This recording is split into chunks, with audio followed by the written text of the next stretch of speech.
गरुड़ पुराण हिंदू धर्म के प्रसिद्ध धार्मिक ग्रंथों में से एक है।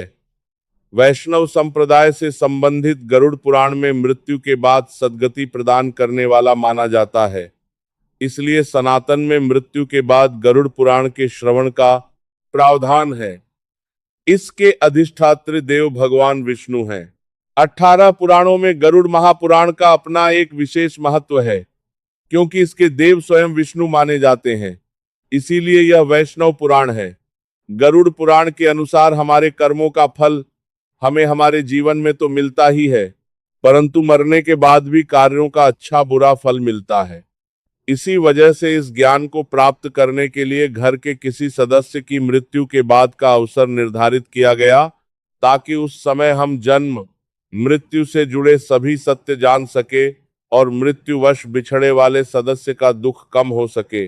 वास्तविक तथ्य यह है कि गरुड़ पुराण में भगवान विष्णु की भक्ति का विस्तार से वर्णन मिलता है। विष्णु के 24 अवतारों का वर्णन ठीक उसी प्रकार इस पुराण में प्राप्त होता है, जिस प्रकार भगवत पुराण में उपलब्ध होता है। आरंभ में मनु से सृष्टि की उत्पत्ति, ध्रुव चरित्र और 12 आदित्यों की कथा प्राप्त होती है। उसके उपरांत सूर्य और चंद्र ग्रहों के मंत्र, शिव पार्वती मंत्र, इंद्र से संबंधित मंत्र, देवी सरस्वती के मंत्र और 9 शक्तियों के विषय में विस्तार से बताया गया है।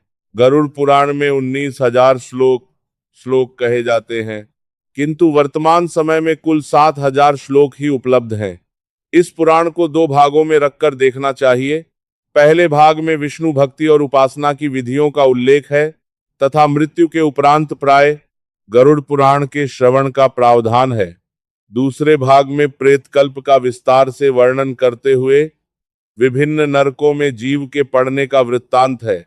इसमें मरने के बाद मनुष्य की क्या गति होती है, उसका किस प्रकार की योनियों में जन्म होता है, प्रेत योनि से मुक्त कैसे पाई जा सकती है, श्राद्ध और पितृ कर्म किस तरह करने चाहिए तथा नरकों के दारुण दुख से कैसे मोक्ष प्राप्त किया जा सकता है आदि विषयों का विस्तार पूर्वक वर्णन प्राप्त होता है। सरकों आदि विषयों का और का दीक त्रिकर्म करना। इस पुराण में महर्षि कश्यप और तक्षक नाग को लेकर एक सुंदर उपाख्यान दिया गया है। ऋषि के शाप से जब राजा परीक्षित को तक्षक नाग डसने जा रहा था, तब मार्ग में उसकी भेंट कश्यप ऋषि से हुई। तक्षक ने ब्राह्मण का वेश धरकर उनसे पूछा कि वे इस तरह उतावली में कहाँ जा रहे हैं। इस पर कश्यप ने कहा कि तक्षक नाग महाराज परीक्षित को डसने वाला है, मैं उनका विष प्रभाव दूर करके उन्हें पुनः जीवन दे दूंगा। यह सुनकर तक्षक ने अपना परिचय दिया और उनसे लौट जाने के लिए कहा, क्योंकि उसके विष प्रभाव से आज तक कोई भी व्यक्ति जीवित नहीं बचा था। तब कश्यप ऋषि ने कहा कि वे अपनी मंत्र शक्ति से राजा परीक्षित का विष प्रभाव दूर कर देंगे। इस पर तक्षक ने कहा कि यदि ऐसी बात है तो आप इस वृक्ष को फिर से हरा भरा करके दिखाइए, मैं इसे डसकर अभी भस्म किए देता हूं। तक्षक नाग ने निकट ही स्थित एक वृक्ष को अपने विष के प्रभाव से तत्काल भस्म कर दिया। इस पर कश्यप ऋषि ने उस वृक्ष की भस्म एकत्र की और अपना मंत्र फूंका। तभी तक्षक ने आश्चर्य से देखा कि उस भस्म में से कोमपल फूट आई और देखते ही देखते वह हरा भरा वृक्ष हो गया। हैरान तक्षक ने ऋषि से पूछा कि वे राजा का भला करने किस कारण से जा रहे हैं। ऋषि ने उत्तर दिया कि उन्हें वहां से प्रचुर धन की प्राप्ति होगी। इस पर तक्षक ने उन्हें उनकी संभावना से भी अधिक धन देकर वापस भेज दिया। गरुड़ पुराण में कहा गया है कि कश्यप ऋषि का यह प्रभाव गरुड़ पुराण सुनने से ही बढ़ा सकता है, गरुड़ पुराण सुनने से ही बढ़ा सकता है था। इस पुराण में नीति संबंधी सार तत्व, आयुर्वेद, गया तीर्थ का महात्म्य, श्राद्ध विधि, दशावतार चारित्र तथा सूर्य चंद्र वंशों का वर्णन विस्तार से प्राप्त होता है। बीच बीच में कुछ अन्य वंशों का भी उल्लेख है। इसके अतिरिक्त गारुड़ी विद्या मंत्र, पक्षी स्वाहा और विष्णु पंजर स्तोत्र आदि का वर्णन भी मिलता है। गरुड़ा पुराण में विविध रत्नों और मणियों के लक्षणों का वर्णन विस्तार पूर्वक किया गया है। साथ ही हिंदू ज्योतिष, सामुद्रिक शास्त्र, सांपों के लक्षण, धर्मशास्त्र, विनायक शांति, वर्णाश्रम धर्म व्यवस्था, विविध व्रत, उपवास, संपूर्ण अष्टांग योग, पतिव्रत धर्म महात्म्य, जप, तप, कीर्तन और पूजा विधान आदि का भी सविस्तार उल्लेख हुआ है। इस पुराण के प्रेत कल्प में 35 अध्याय हैं, जिसका प्रचलन सबसे अधिक हिंदू धर्म में है। इन 35 अध्यायों में यमलोक, प्रेतलोक और प्रेत योनि क्यों प्राप्त होती है, उसके कारण, दान महिमा, प्रेत योनि से बचने के उपाय, अनुष्ठान और श्राद्ध कर्म आदि का वर्णन विस्तार से किया गया है। ये सारी बातें मृत्यु को प्राप्त व्यक्ति के परिवार वालों पर गहरा प्रभाव डालती हैं। वे दिवंगत व्यक्ति की सद्गति और मोक्ष के लिए पुराण विधान के अनुसार भरपूर दान दक्षिणा देने के लिए तत्पर हो जाते हैं। इस पुराण का उद्देश्य भी यही जान पड़ता है।